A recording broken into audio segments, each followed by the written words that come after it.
When I was about 9 years old, my grandma used to tell me, don't tell anybody that your grandpa's Crazy Horse. The government might still be looking for us.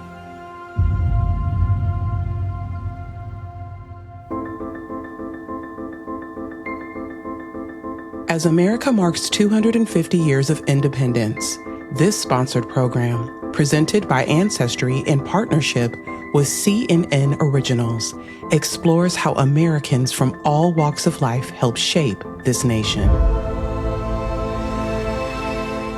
It's hard to quantify how many people have Native American roots.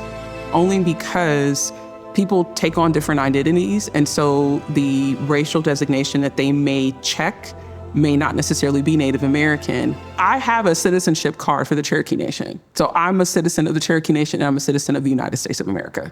I'm both. My name is Willow Abrahamson. I am a Lemhi Shoshone. My name is Destina Abrahamson, and we are sisters. Sacagawea is my great, great, great, great grand aunt. Sacagawea would have probably camped along these waters. That Corps of Discovery, Lewis and Clark, they don't realize how fortunate to have Sacagawea with them. Just by her mere presence, it let other tribes know that this wasn't a war party. These men came in a peaceful manner. We really don't know much about what happens to Sacagawea after the expedition. And unfortunately, one of the casualties of history are women, even if they had prominent roles in American history.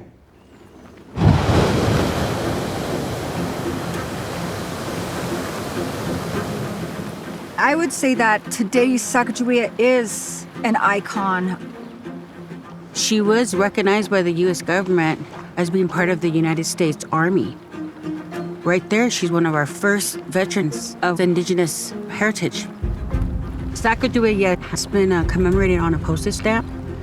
One of the few Native women that have. It's wonderful that the United States is recognizing the contribution of our indigenous people. So it's an honor to have her on there, and much less a blessing that it's one of our ancestors.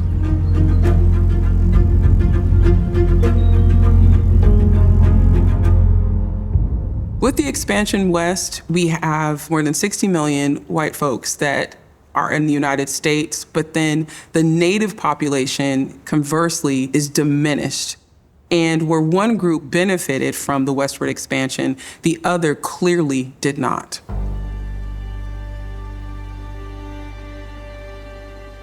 Our grandfather was Crazy Horse. Our direct descendancy to Crazy Horse really helps us. It gives us a sense of identity and purpose as Lakota people. Before he became Crazy Horse, the warrior that everybody knows about, his name was Cha'oha, which meant among the trees or among nature. From a non-Native perspective, they call him a fierce warrior. But his spiritual journey was to take care of his family, protect his people. As time has gone on, people have come to learn and understand why Crazy Horse took the stance that he did. The U.S. government, they respond to Crazy Horse's resistance movement by dispatching General George Custer, who was a Civil War press darling.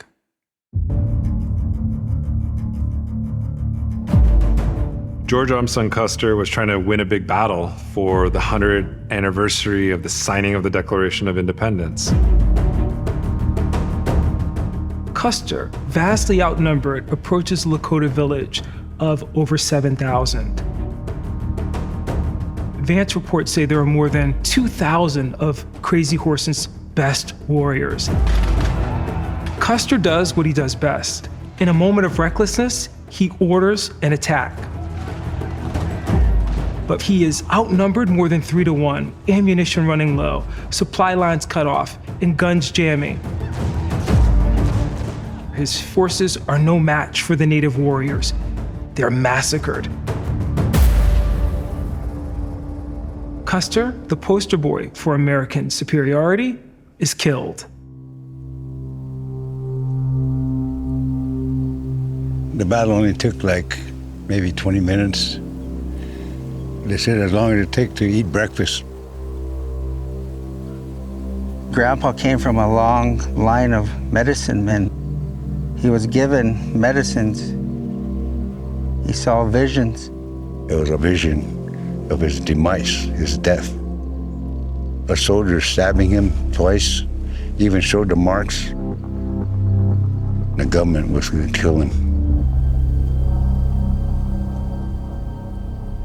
1877, at Camp Robinson, Crazy Horse got assassinated. The family went in hiding then. When I was about 9 years old, my grandma used to tell me, don't tell anybody that your grandpa's Crazy Horse. The government might still be looking for us. 124 years we were in hiding, and 2001 we started to tell the truth. Today I could say I'm a grandson of Crazy Horse. Indigenous nations are nations. They are their own countries, their own entities. And as a result of that, they have their own records. And so it's government, it's courts, everything that you think of at the parish level is essentially how a tribal government operates. And that's one of the ways that Crazy Horse's family was able to be insulated, is because they had their own system of records within their nation.